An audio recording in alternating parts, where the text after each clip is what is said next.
بسم اللہ الرحمن الرحیم۔ السلام علیکم۔ قدرت اللہ شہاب کی کتاب شہاب نامے سے ایک اہم ترین اقتباس۔ میجر جنرل اسکندر مرزا کی برطرفی کے بعد جنرل ایوب خان کی حکومت کیسے جاری رہی؟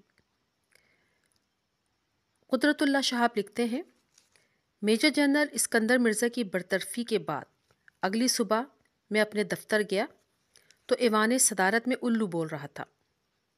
چاروں طرف سناٹا چھائے ہوا تھا اور اکا دکا نوکر چاکر اور گارڈ کے سپاہی سرگوشیوں میں رات کے واقعات پر تبصرہ کر رہے تھے۔ جنرل ایوب خان نے صدارت کا عہدہ سنبھال لیا تھا، لیکن وہ ابھی ایوان صدر میں منتقل نہیں ہوئے تھے۔ مجھے یقین تھا کہ اب مجھے اس بیت الجن سے چھٹکارا نصیب ہو جائے گا، کیونکہ نئے صدر کے لیے فوجی لوگ ضرور اپنی پسند کا سیکٹری رکھنا چاہیں گے۔ میں نے اپنے کاغذات درست کیے اور دستور کے مطابق اپنی چارج رپورٹ تیار کر ہی رہا تھا، یکایک یونیفارم میں ملبوس جنرل ایوب خان میرے کمرے کی کھڑکی میں نمودار ہوئے۔ وہ اتنے طویل القامت تھے کہ اگر کھڑکی کے پاس سیدھے کھڑے ہو کر بولتے تو چھت کے ساتھ باتیں کرتے نظر آتے۔ انہوں نے جھک کر کھڑکی کی چوکھٹ سے آگے والی دہلیز پر اپنے دونوں ہاتھ رکھے اور مجھے باہر آنے کو کہا۔ مجھے ساتھ لے کر وہ کافی دیر تک باہر چبوترے پر ٹہلتے رہے۔ پہلے انہوں نے اسکندر مرزا کے ساتھ اپنی دیرینہ دوستی کا ذکر کیا، پھر پچھلے 2 ہفتوں کے دوران ان کی سازشوں اور بے وفائیوں پر طویل روشنی ڈالی۔ مجھے ان کی گفتگو پر کوئی بھی حیرت نہ ہوئی۔ جنرل ایوب خان سے میرے کوئی قریبی مراسم نہ تھے، یوں ہی دور سے رسمی ہی صحیح ملاقات تھی۔ میرا خیال ہے کہ اسکندر مرزا کو برطرف کرنے کا ان کے ذہن پر کس قدر بوجھ موجود تھا۔ وہ اس قسم کی گفتگو کر کے اپنا بوجھ ہلکا کرنا چاہتے تھے۔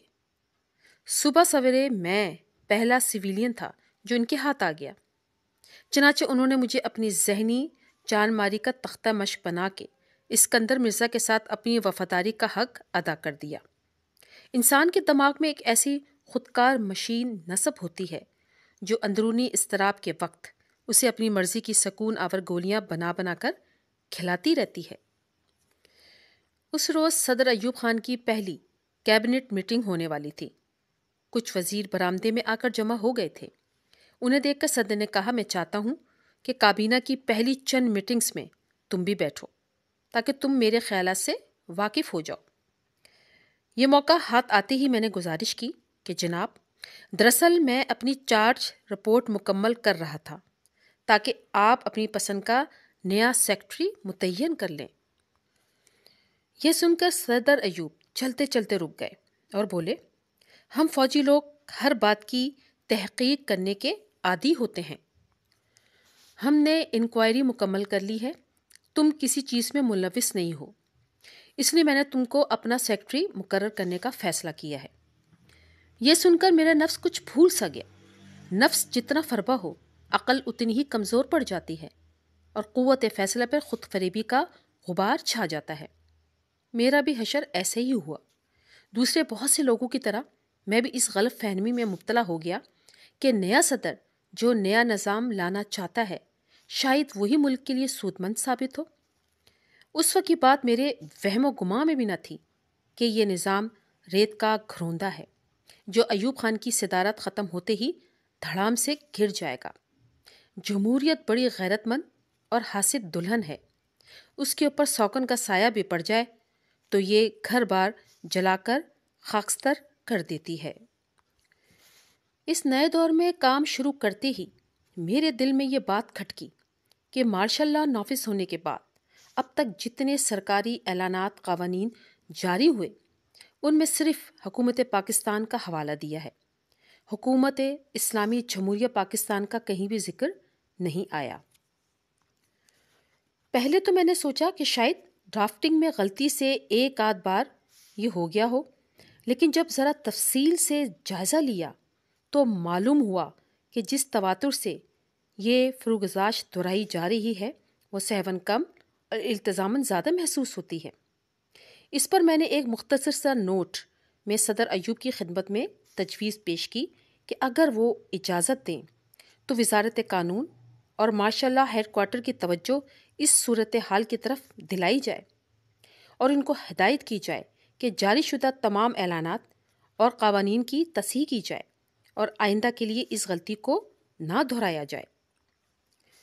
صدر ایوب کا قاعدہ تھا کہ وہ فائلیں اور دوسرے کاغذات روز کے روز نپٹا کر میرے پاس بھجوا دیا کرتے تھے واپس، لیکن معمول کے برعکس یہ نوٹ کئی روز تک میرے پاس واپس نہ آیا۔ 5 نومبر کی شام کو میں اپنے دفتر میں بیٹھا دیر تک کام کرتا رہا۔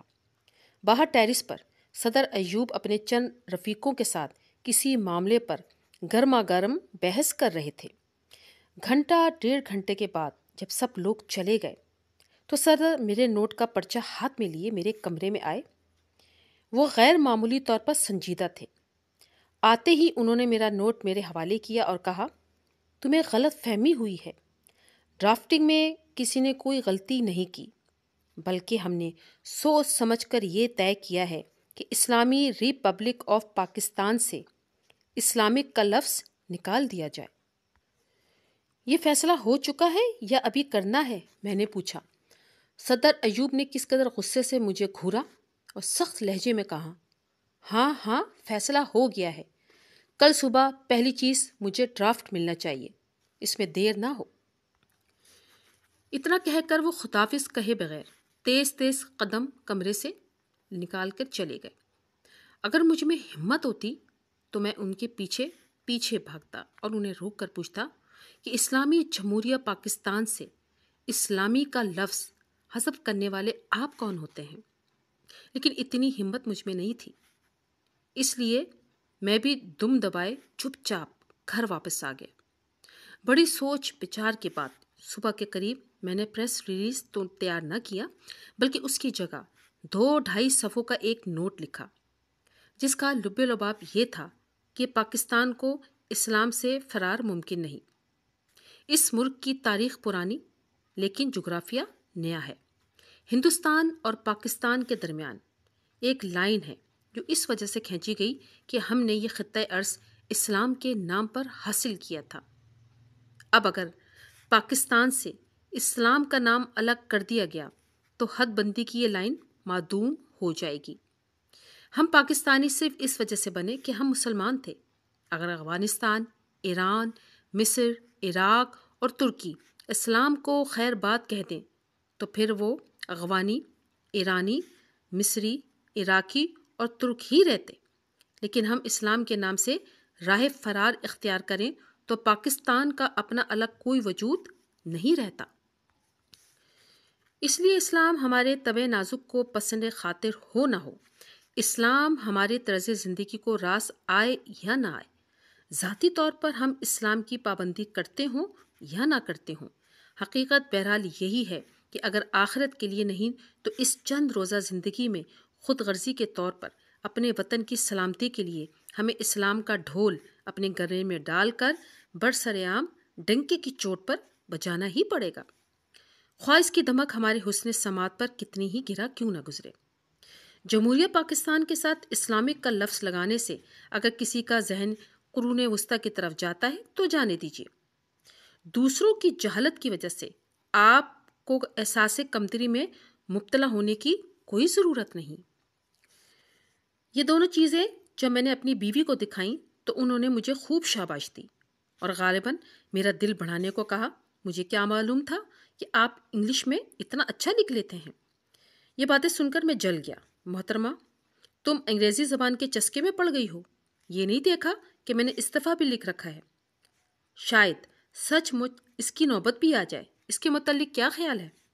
اس نے کہا، ظاہر ہے کہ اس معاملے میں اگر آپ کی بات رد ہو گئی تو استعفیٰ دے دینا چاہیے، یہ نوکری چلی گئی تو کچھ اور کام کر لینا، کسی کام کو جی نہ چاہے تو آرام سے گھر بیٹھ کر لکھنا پڑھنا، آخر میں نے ڈاکٹری کی ڈگری کس دن کے لیے لی ہے؟ ہماری شادی کو ابھی صرف 1.5 برس ہوا تھا۔ میں دفتر جانے لگا تو عفن غالباً شرارت کے ساتھ بولیں، آپ صورتحال سے نپٹ لیں گے یا میں بھی ساتھ چلوں؟ میں اپنے آفس وقت سے پہلے پہنچ گیا۔ خیال تھا کہ صدر ایوب کے آنے سے پہلے اپنا نوٹ ٹائپ کروا کر رکھ لوں گا، لیکن وہاں دیکھا تو صدر صاحب پہلے ہی برآمدے میں ٹہل رہے تھے۔ مجھے دیکھتے ہی کمرے میں آ گئے اور پوچھا، ڈرافٹ تیار ہے؟ میں نے جواب دیا، تیار تو ہے لیکن ابھی ٹائپ نہیں ہوا۔ کوئی بات نہیں، انہوں نے کہا، ایسے ہی دکھاؤ۔ وہ میرے سامنے والی کرسی پہ بیٹھ گئے اور میرے ہاتھ کا لکھا ہوا نوٹ پڑھنے لگے۔ چند سطریں پڑھ کر کچھ چونکے اور پھر از-سر-نو شروع سے پڑھنے لگے۔ جب ختم کر چکے تو کچھ دیر خاموش بیٹھے رہے، پھر آہستہ سے بولے، یس رائٹ یو آر۔ یہ فقرہ انہوں نے 2 بار دہرایا اور پھر نوٹ ہاتھ میں لیے کمرے سے چلے گئے۔ اس کے بعد اس موضوع پر پھر کبھی کسی نے کوئی بات نہیں کی۔ چند روز بعد میں کچھ فائلیں لے کر صدر ایوب کے پاس بیٹھا ہوا تھا۔ وہ اپنی ڈاک دیکھ رہے تھے۔ ایک خط پڑھ کر بولے، کچھ لوگ مجھے خط لکھتے ہیں، کچھ لوگ ملنے بھی آتے ہیں اور کہتے ہیں کہ دنیا بدل گئی، اب ماڈرنزم اور اسلام اکٹھے نہیں چل سکتے۔ میں ان سے کہتا ہوں، Pakistan has no escape from Islam. اس کے بعد انہوں نے بے درپے میرے نوٹ کے کئی اور فقرے بھی دہرائے۔ ان میں یہ ایک عجیب صلاحیت تھی کہ اگر کوئی بات واقعی ان کے دل میں گھر کر جاتی تھی تو وہ بڑی معصومیت سے اسے اپنا لیتے تھے۔ امید کرتی ہوں ویڈیو آپ کو پسند آئی ہوگی۔ ویڈیو اچھی لگے تو لائک ضرور کیجیے اور دوستوں کو بھی شیئر کیجیے۔ اگلے نئے اقتباس کے ساتھ پھر حاضر ہوں گی۔ اس وقت تک کے لیے اجازت چاہتی ہوں۔ اللہ حافظ۔